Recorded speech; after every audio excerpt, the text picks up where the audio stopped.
the officer, even my own. Others were strangers, but all of them sounded afraid. "It's not over," the voices whispered. "It's never over." The hum grew louder, rising and falling like a tide. Beneath it, I heard laughter, soft, distant, but unmistakable. It wasn't just in the mall anymore. It was everywhere. I stopped the tape, hands shaking. I wanted to throw the recorder away, to smash it, to run. But something held me in place, a sense that if I let go now, the laughter would follow me forever. I started to notice things.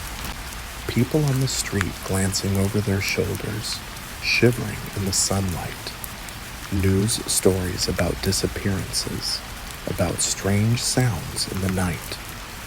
A friend called me, voice trembling.